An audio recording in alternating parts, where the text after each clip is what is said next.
Some of the biggest misconceptions that people have of AI in Hollywood is that you can just push a button and a film will be yielded from that. It's simply not true.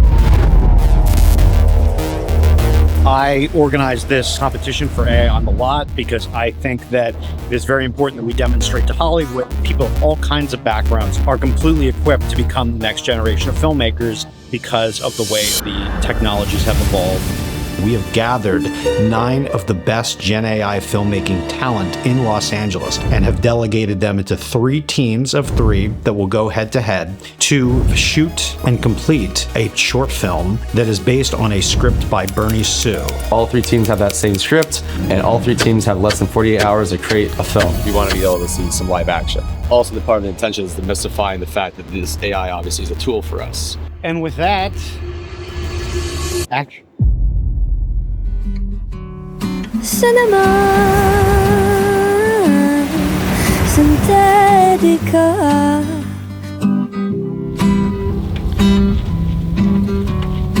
We're the table team. Alright, there's team. What's our team name? What's our team name? The Blade something. Ridley Blade Runner. Ridley Blade. What a ice skates. My prompt would be, in the style of David Lean, a wide sweeping panorama of the Great Sand Dunes National Park in southern Colorado, because that's where I grew up, and that'd be a good background for me. I have this idea, right, that the dialogue is happening, but that there's some subtext going on underneath the dialogue. We wanted to think, is it possible for us to do something that goes beyond just making someone's mouth move to say the words? Can we get their face to do what it needs to do to tell the story beneath the dialogue?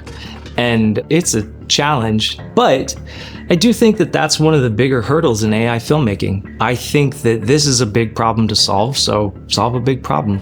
We're gonna go into like a closet and read the voice lines through the Levin Lab. No, we just do a quick clone. AI is so cool. I read the dialogue and I said, okay, this is pretty generic. We have to make it our own. So what are the sticking points of the things that we absolutely have to draw attention to? And it was the appetizers. So I started with what has appetizers: weddings, funerals, baby showers, parties, events. And you know, I got a like tip of the hat to my emo band days. So I went with a funeral. I went with like a sad story. I've been trying to make a car flipping in AI. Perfect, I could do that. I got you. We kind of had a dark, dramatic subtext to it, and some of the language, like her knowing the exact amount of hours involved in knowing each other and him saying you've learned nothing, we thought that might be an interesting analogy for an AI. So we thought, wouldn't it be interesting if he was talking to an AI, but it's like an AI version of his wife or someone he's dated? We are image prompting in Midjourney. We are setting up our Premiere timeline. We've roughly discussed our storyboards and what our shooting process could look like. And then we're gonna go out and shoot some stuff, style transfer it, run some CG stuff into it. Bada bing, bada boom, you're working with robots. If we open strong and end strong, like It doesn't matter. no one gives a shit about this stuff. Like it really makes a huge impact. But obviously we're gonna fucking nail all of them. Let's do it. Cinematic still of a wide shot in Acadia National Park along the ocean include mountain cliffs and pine trees with a partly cloudy background. At this lovely house where we're doing this competition, they had a fire pit on the roof and we gathered around it, and that was the catalyst to our inspiration. Was literally a spark of fire, and in a sense that's where humanity started. Our entertainment was around a fire. Creative freedom through, let's say, how about creating from the heart? The fire, you know, is like the age-old place where we've, as human beings, have come around and gathered and told each other stories. So we decided to kind of start with the beginning of mankind's, or you know, that we know in terms of storytelling, and then travel through time to like kind of a near future AI time period. It's obviously a jump in time, but our time and jump is like just going to be much bigger. Yeah. So It's really going to be about the framing of the shot. I think is going to keep the consistency. And that kind of gives us that Wes Anderson flair where we can just line everything up and those kind of cool 2 shots where we're changing those locations and kind of framing everything up consistently through. I have our main camera, Sony a7S III with a zoom lens. I got all these like little cameras. So yeah, we got plenty of cameras, plenty of things. Now we just have to tell a good story. Doesn't matter the camera you're shooting with. I don't like phone cameras. Cameras. They don't have good depth. Yeah. I mean, well, but if you think about it, if we're just going to be washing everything over with AI, it doesn't really matter what we're shooting with. Raining disco balls. I have no idea what you're going to get with that. We took a horror comedy rom-com angle with the script. I think that we found some really great comedic beats. I noticed with a lot of short form AI generated films, there's a lot of great visuals, but a lot of them are pretty short on story and character development. So I think that focusing on that can really strengthen our idea. I like the contrast, so like, well, I planned all of this for us, for you, that sounds like a crazy, epic, romantic gesture. And then suddenly we kind of like expand the frame. And there's basically like a shit ton of dead bodies or something like that. Yeah, exactly. Yeah, gore, cannibalism. Oh. That signals. Yeah. I wrote cannibalism on this. I love that. We were exploring a lot of like the different intentions that we were projecting and reading on the lines, and we quickly identified like some elements that could be sinister and also some of romance. So we're trying to mix the two together, and so our idea is a romantic proposal in a zombie world. Okay, so they did this thing out of just random shit that's at the end of the world, maybe body parts. And scrap parts. How do I do this? So literally, like, This is you just your two- phone? When you get to my age in this industry, there are very few things that can get you excited, like finding good teammates. And one of the things that's been amazing about this whole process is all of the people that I've got to meet, because everybody has not just a unique perspective on AI, they have a unique perspective of how to tell stories. We'll go from like looking through the windshield and I'll go, Okay. and then we'll go. Yeah. Ryan's an incredible compositor, and Kiri is probably the fastest prompter I've ever seen in my entire life. Imagine a chaotically imaginative, eclectic, half Greek Angelino. The most important thing to do when you have very little time is to create as much as you can. Just get as much as you can B-roll, insert shots, get something, and then you get an aesthetic that starts to form that you and the team sort of flow into, and you're like, you know what, this looks really cool, or hey, could we do this, or hey, this gives us ideas. When you work with AI, it kind of leads you to the story. You're not so much locked into the rigid, like, here's the shot list. You get a good outline, but sometimes it can get you unexpected shots. So when I get to here, the second I stop, you throw yourself towards the phone. Okay. Like you're getting hit by a T-bone by a car. Okay, ready? So 3, 2, 1. Bigger. 10 times bigger. Ready? 3, 2, 1. I'll take my glasses off for this. It's okay. We don't want consistency lacking with glasses. Just okay, you're just driving. Just move. Just go wiggle, wiggle, wiggle, wiggle, wiggle. All right. Tap, tap. Ah! Okay. 1, 3, 2, 1. Action. Yeah. Did it work? Yeah. A motion graphics inspired holographic vector field. Wanted to treat it like a low budget music video or a low budget commercial where you can creatively edit and tell the story, but get one hero moment. And don't try to overdo it with everything, but throw all the tools at the one shot. Wonder Dynamics, Runway, Pika, Midjourney, all these in one shot with 11 Labs audio and potentially some other sound effects, AI-based sound effects. The thousands of hours that we've spent together and you've learned nothing? All right, cool. Okay. We wanted to have a cool story, but we wanted to have a section where it has real emotional connection.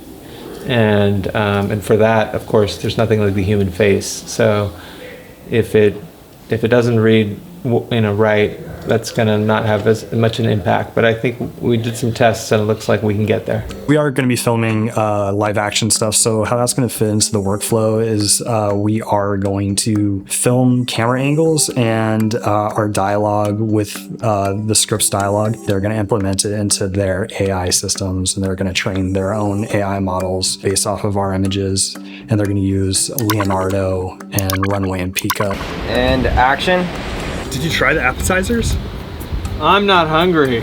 After we shot the live action stuff, we were able to take it through AI and easily create not only the costumes and the look and the time period, but it was also just to create easily a green screen so that then we could take our own kind of generated backgrounds and then marry them together and then overall give it kind of a unity of look. So I upscaled it. Now what I'm going to do is replace the image of the father with the fine-tuned model of Reza's face so that we have that character consistency.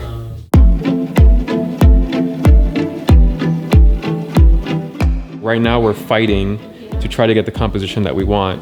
No matter how many times we prompt it, it's just really impossible to do. So she's actually resorted to drawing. Using this great tool, pen and paper. So she's resorted to drawing, and I've resorted to trying to just use real actors. So that's a problem that needs to get fixed. Oh, by the way, check this out. Here's your storyboard. Yeah. Ready for it? No.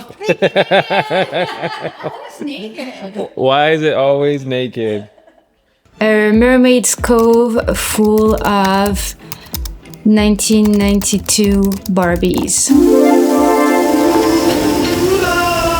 So we have a dancing sequence at the start of our film, and then we're suggesting to use some dancing motions data from this platform called Wiggle, and to use style transfer to match our aesthetic and so on. And I was like, guys, I have a built-in rig because I do love to dance, and it's also my character that was dancing. So I was like, why don't we just dance? There you go. You're feeling it. You're feeling it. Yeah.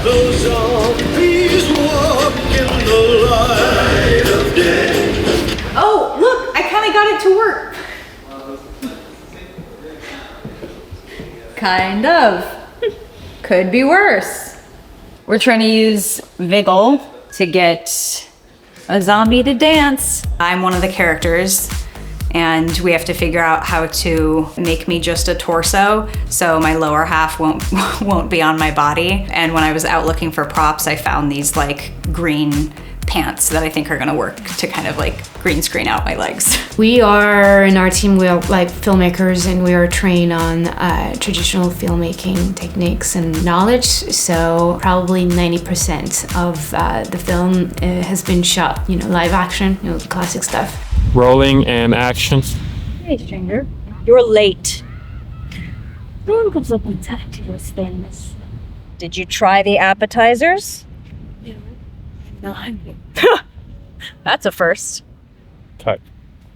That was great.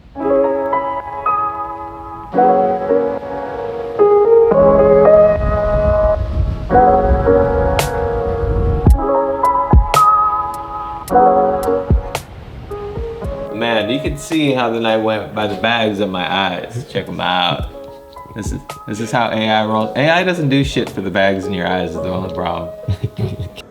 Why are we here? Quality time. You and me. What's been really magical is that all three teams have been definitely incorporating some type of live action within their process. And so you're not seeing probably what a lot of people imagine comes out of these film festivals or these competitions is like just Midjourney, slamming keys on Midjourney. Instead, I think we're gonna see a lot of the more advanced techniques here from a suite of different tools, everything from Comfy UI, which is more open source using Stable Diffusion, to the new Viggle. Definitely some Midjourney is being used for sure in this. I saw that one team's even utilizing some Unreal Engine assets. I think some of the biggest challenges that the teams are going to have is dealing with the time. Gen AI is very finicky. You don't necessarily know what the outputs are going to be. Sometimes trying to force it to do exactly what you want to is actually a mistake. When you try to animate something that's covered in blood, it can flag it for violence. So that's tough. And obviously we want those measures in place, but when you're working on fiction, it's really tough. That's why it's kind of like a slot machine of like not knowing what you're going to get. It's a bit like asking a toddler to do something. Sometimes they'll do something beautiful with a smile, and sometimes they'll just throw their plates to your face. Yeah. You're late. No one comes on time to these things. I'm not hungry. That's a first. The mouth of that pickle? This is pickle? You got it? No, it's not working on some shelves.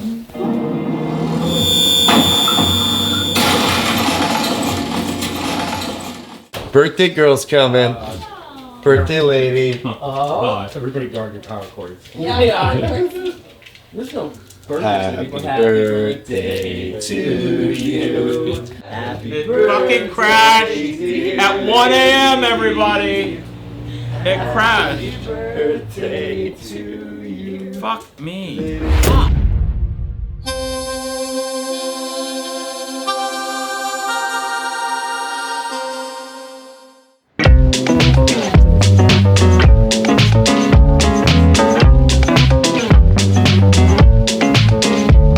How are you enjoying AI on the lot this year? Amazing. Well, thank you so much. This took a crazy amount of effort, so many people involved, but this, out of everything, I do definitely have my favorite moment, and it's about to happen. And so what you're about to witness is basically 3 films. They're completely different, but all written by Emmy Award-winning Bernie Su, who's here with us tonight. As a writer, this was an incredible challenge. I also used a lot of the AI tools.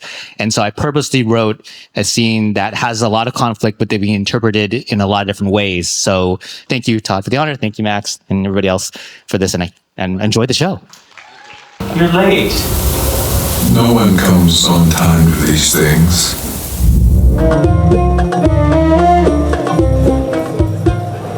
Did you try the appetizers? I'm not hungry. Well, that's a first. Why don't we go over to the garden? Quality time? You and me? Yeah, bullshit. This isn't you. Why would you say that?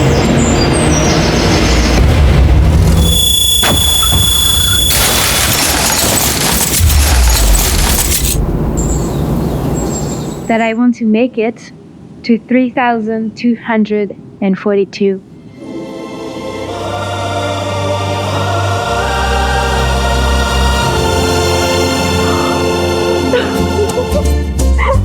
Yes.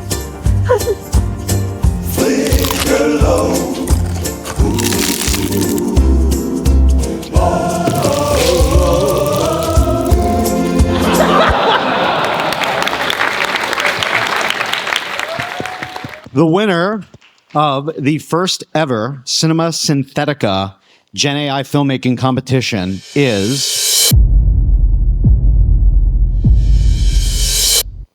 Love at First Bite.